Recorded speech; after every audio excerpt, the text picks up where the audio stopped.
My son's neighbor grabbed my arm before I could knock on the door. "Sir, please, you need to hear this first."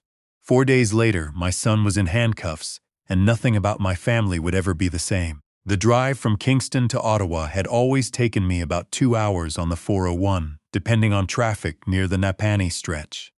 I'd made it dozens of times over the years: birthdays, Thanksgiving, the odd Sunday when my wife missed our son and needed an excuse to make the trip. But that Thursday in late October, the highway felt longer than I'd ever known it.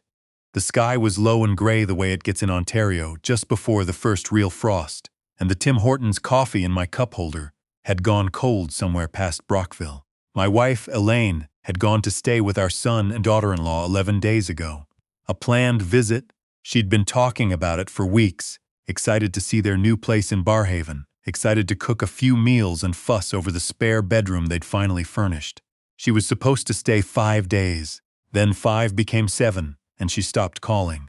Not unusual at first. Elaine gets absorbed. She'll spend 3 hours in a garden and forget to eat lunch, let alone check her phone. But on the 9th day, when my text came back unread and her voicemail filled up without her returning a single message, I felt something shift in my chest that I couldn't talk myself out of. On the 10th day, I called my son, Warren. It went to voicemail. I called his wife, Sandra. Same. That evening, I called their landline, a number I'd teased them for keeping, calling it very boomer of them, which had made Warren laugh. It rang 12 times. Nobody answered. That night, I sat at the kitchen table in our house in Kingston for a long time. We'd lived there 31 years, Elaine and I. The kids had grown up running through that kitchen. There were crayon marks under the windowsill that we'd painted over twice, and they always bled through spring. I looked at those marks and made myself think rationally. She lost her phone. She dropped it in the Ottawa River on a walk. She got sick, and they're managing it, and didn't want to worry me. Warren is disorganized, always has been. He could forget to pass along a message for a week without malice. There were explanations. But I had spent 34 years as a family physician in Kingston, and after that many years of practice, you learn to distinguish between reassurance that's grounded and reassurance that's just noise you're making to get through the night. This was the second kind. I left home before 6 the next morning. The neighborhood in Barhaven where Warren and Sandra had bought their house was the kind of subdivision that had gone up in the last decade. Everything the same shade of beige, driveways wide enough for 2 cars, young maple trees staked at careful intervals along the curb. Warren's house sat near the end of a crescent. There was a pickup truck in the driveway, which was his, and Sandra's Subaru behind it. Both cars present. That registered. I parked, got out, walked up the front path. The garden Elaine had mentioned helping with was half finished, a border of late-season mums left in their nursery pots, never planted. She had been planning to do that. She'd told me on the phone before things went quiet. I raised my hand to knock, and that's when I heard it. "Sir." A woman's voice, urgent, from the left. "Sir, hold on, please." I turned. The neighbor from the house next door was crossing her lawn toward me, moving fast for someone in her 60s, arms out slightly as though she might need to physically stop me. She had a cardigan pulled tight over her shoulders and her reading glasses pushed up onto her head. "Are you the father?" she said. "The husband? Is your wife Elaine?" I went very still. "How do you know my wife's name?" She introduced herself as Marguerite Okafor. She'd lived next door to Warren and Sandra for 2 years. She said she needed to tell me something and asked me to come inside her house first, not to knock on that door yet. I followed her. My legs were working, but I wasn't entirely present in them. She sat me down at her kitchen table and gave me water without asking if I wanted it. Then she told me what she'd seen. 8 days ago, just after midnight, she'd been woken by noise from next door. Not a television. Not the kind of sounds you rationalize and go back to sleep over. A woman's voice crying out. Not screaming exactly. More desperate than that, more pleading. She'd gone to her window and seen lights on in the downstairs bedroom, shadows moving behind the curtains. She'd heard the words, "Please call someone. Something is wrong," in a voice that was broken and exhausted. She'd called 911. When the paramedics arrived, Warren and Sandra had come to the front door saying there was no emergency, that the woman inside was a family member having anxiety and had taken too much of her own medication, by mistake, that they had it handled. One of the paramedics had insisted on coming in anyway. They'd found Elaine on the floor of the bedroom, barely responsive. She was taken to the Ottawa hospital, Marguerite said. The civic campus. They moved fast. I watched them bring her out on the stretcher. She paused. Your son and his wife didn't follow the ambulance. They went back inside. The next morning, their cars were still there, but I haven't seen either of them come outside since. I sat with that for a moment. Then I asked her for the hospital's number, because my hands were shaking too badly to type properly, and I needed someone to just give it to me. I reached the hospital on the third transfer. A charge nurse confirmed that a woman admitted under Elaine's name was in their care, serious condition, stable as of that morning, and that next of kin had not been located. When I told her I was the husband, she said to come in person and ask for the fourth floor. Before I left Marguerite's house, I called Ottawa police. I told the officer on the line what I'd been told. He said someone would meet me at the hospital. I thanked him, and Marguerite and I got back in my car and drove to Carling Avenue on autopilot, the kind of driving you do when your mind is somewhere else entirely. The hospital was the organized chaos it always is. I'd spent my career in and out of hospitals, and they still make my chest tight. I found the charge nurse, identified myself, and was taken to Elaine's room. She looked smaller. That was the first thing. Elaine is not a small woman. She's taller than me, always has been, and there's a solidity to her, a groundedness. In that bed with the IV lines and the monitoring leads, and the pallor of someone who has been unconscious more than awake for 8 days, she looked like a version of herself that had been reduced somehow. I sat down and held her hand and talked to her even though she couldn't hear me, because it was the only thing I knew how to do. A detective met me in the hallway about 20 minutes later. His name was Beaulieu, from the Ottawa Police Service. He was around 40, methodical in the way of someone who has learned not to fill silences unnecessarily. He told me the toxicology panel was still being processed, but the attending physician had flagged the presentation as inconsistent with accidental ingestion. The levels of sedative in her bloodstream were several times what would result from a patient taking too much of a prescribed dose. They were treating it as a suspected poisoning. He asked me a series of questions. When had I last spoken to Elaine? What had she told me about the visit? Had I noticed any tension with Warren or his wife? I answered everything. I told him about the calls to the estate lawyer. I told him about Warren's financial situation. I should explain that. Warren had called me 4 months ago in June. He needed to talk, he said, which was how he always opened conversations that were actually requests for money. He and Sandra had overextended. The house in Barhaven had been more than they'd initially told us. Not 420,000, but closer to 600, bought at the peak of Ottawa's market in 2022. They'd taken a variable rate mortgage, and the renewals had nearly doubled their payments. On top of that, Sandra had left her government job the previous year to start a business that hadn't found its footing.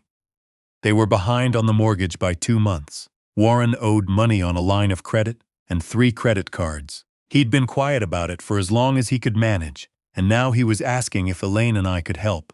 I'd talked to Elaine about it that same evening. We'd offered what we could, a one-time transfer, no strings. It wasn't enough to fix the situation, only to slow the bleeding. Warren had thanked us, and then, a few weeks later, the tone of his calls had shifted. He started asking questions about our retirement savings, our investments with Raymond James, the property in Prince Edward County we'd bought as a weekend place. General questions framed as curiosity. And then, in September, Elaine mentioned that Warren had asked whether we'd thought about updating our wills, whether everything was current. Elaine had told him yes, everything was fine. She hadn't thought much of it. I'd thought quite a bit of it. When I told Detective Beaulieu about the will question, he wrote it down and looked at me with an expression that wasn't surprise. Elaine woke that evening, just before 9. Her eyes opened slowly, the way they do when someone has been under for a long time, and consciousness comes back in pieces. She looked at the ceiling, then turned her head and found my face, and said my name in a voice so rough it didn't sound like her. I didn't say anything. I just held her hand and let her find her way back. Over the next 2 hours, with a nurse present, and then Detective Beaulieu at a respectful distance with a recorder, she told us what had happened. Warren had suggested the visit. More strongly than she'd made it sound to me, she admitted. He'd called several times to arrange it, framed it as wanting to spend time with her, show her the house properly. She'd been glad. She'd been worried about him and thought closeness might help. The first several days were fine. Then on the 8th day, a Tuesday, Sandra had made a big dinner, a real effort, rack of lamb, roasted vegetables, a bottle of Ontario Red that Warren had made a show of choosing. Elaine had thought it was sweet. About an hour after eating, she started to feel wrong. Dizzy first, then nauseated, then a heaviness in her chest that she described as someone sitting on it. She'd gone to lie down. It got worse instead of better. She'd called for Warren. He'd come in, looked at her, said she was probably overtired and dehydrated. She'd asked him to call an ambulance. He said she didn't need one. She'd asked again, told him her heart was behaving strangely, that she was frightened. Sandra had appeared in the doorway, and the two of them had a brief exchange that she couldn't hear clearly. Then Warren said she should try to sleep and close the bedroom door. I got up, Elaine said. I tried to get to the window. I thought if I could open it and call out. She stopped. I made it halfway across the room. And then I don't remember anything. The room was quiet. Beaulieu stopped the recorder and said he had what he needed for now. I went to the hospital's family consultation room and called my brother-in-law, who is a retired Crown attorney in Toronto. He listened without interrupting, then said, "Find a good civil litigation lawyer, tonight if possible, and document everything before they have time to move money or prepare a story." He gave me a name, Annette Tremblay, a litigation partner at a firm on Elgin Street in Ottawa. He said she was sharp and fast, and that I should call her first thing in the morning.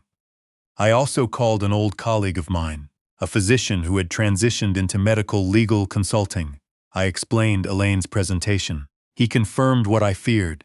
The combination of a benzodiazepine in high quantity with a cardiac agent could produce exactly the symptoms she described, and the dosing required to reach those blood levels was not achievable by accident. I went back to Elaine's room and held her hand until she fell asleep. The next morning, Annette Tremblay met me in a small boardroom near her office, with coffee already poured and a legal pad in front of her. She was direct and unbothered by the family element, which I appreciated. She said the civil path and the criminal investigation would run parallel, and that she would coordinate with the police to avoid interference. She would start immediately with an application to freeze any assets Warren and Sandra could liquidate before a judgment: the house, their joint accounts, a car registered to Sandra's name. She also advised me to see a notary that afternoon to update our wills. I had already planned to. I called Warren that afternoon. He answered, which surprised me. His voice was careful, calibrated, the voice he uses when he's managing a situation. He asked how Elaine was doing, expressed concern, said it had been a terrifying few days and that they'd been waiting to hear. I asked him why neither of them had followed the ambulance. He said Sandra had been in no state to drive and they'd assumed the hospital would reach me. I said I wanted to come by, that the three of us should talk face to face, that family needed to handle this together. He agreed immediately. Saturday, he said. Come for coffee. I confirmed Saturday. Then I called Annette and told her to proceed with the civil filing. Warren and Sandra would be served on Monday morning. But first I wanted to see them. I wanted to look at my son's face when he thought he'd survive this. Saturday was cold, the real October cold that doesn't apologize. I drove to Barhaven and sat outside their house for a moment before going to the door. The mums Elaine had meant to plant were still in their pots on the front step, wilting now, past saving. Warren opened the door before I knocked. He looked tired but composed. He made coffee. We sat at their kitchen table, and he talked about how frightened they'd been, how glad they were that Elaine was recovering, how terrible it had all been. Sandra sat across from me with her hands wrapped around her mug and said almost nothing. I watched them. I listened. I said very little. What I was doing, which they didn't know, was noting details. The brand new laptop on the counter, the overnight bag near the hallway closet, Sandra's passport on the side table near the door, lying on top of a printed booking confirmation. I didn't ask about any of it. I drank my coffee and told them Elaine sent her love and drove back to the hotel I was staying at on Merivale Road. Monday morning, Detective Beaulieu called me before 8. The toxicology results had come back conclusive. The substances in Elaine's blood were zolpidem, a sleeping medication, and a digitalis compound. Neither was prescribed to Elaine. The zolpidem was prescribed to Warren, filled at a Shoppers Drug Mart in Nepean 3 months ago.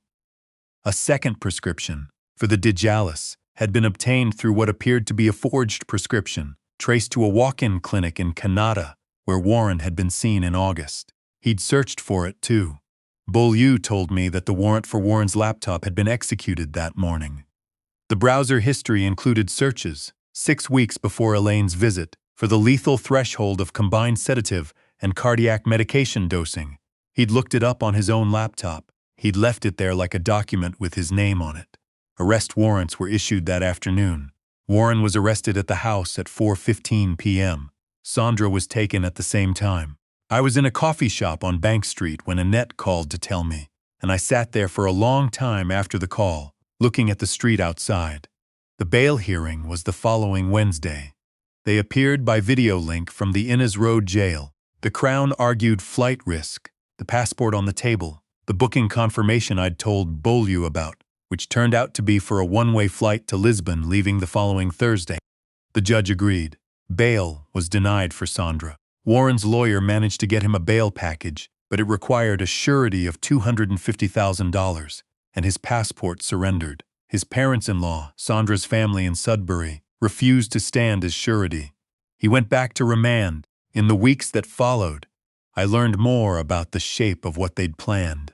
A private investigator Annette retained pulled together the financial picture.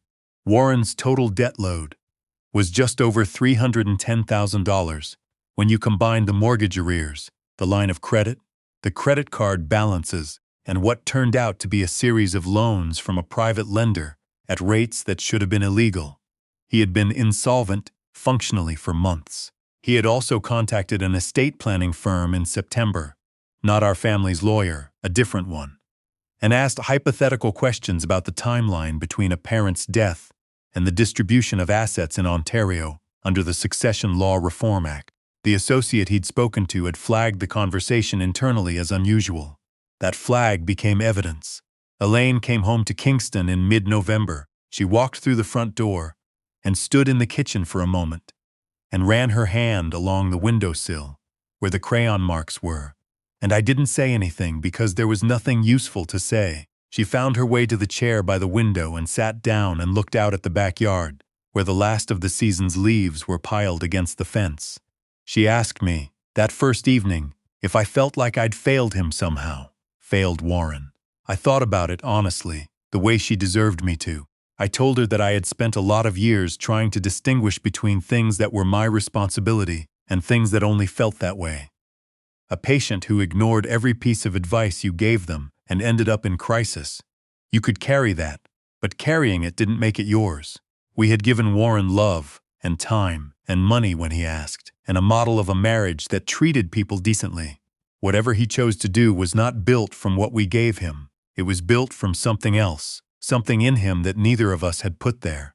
She nodded slowly. She didn't look entirely convinced, but she let it settle. Sandra entered a plea in February, guilty to conspiracy to commit aggravated assault.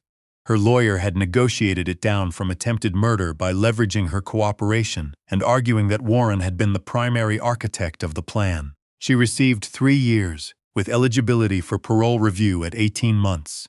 She served her time at Grand Valley Institution in Kitchener. Warren's trial was set for April, but he entered a guilty plea in March, the week before it was scheduled to begin, when the full weight of the evidence had apparently become impossible to strategize around. Attempted murder in the first degree. The judge at sentencing noted the premeditation, the forged prescription, the browser searches, the coordinated timing, and described the case as a profound betrayal of the fundamental trust between parent and child. 14 years. Parole eligibility at 10. Annette won the civil judgment in June. $1.2 million in damages, medical costs, pain and suffering, the long-term cardiac monitoring Elaine would now need for the rest of her life as a result of the Digitalis exposure. Warren and Sandra had filed for insolvency by then. The house had already been surrendered to the mortgage lender. There was no money to collect. Annette told me, when she called with the judgment, that it didn't expire. If Warren ever had earnings above a certain threshold after release, we could pursue them.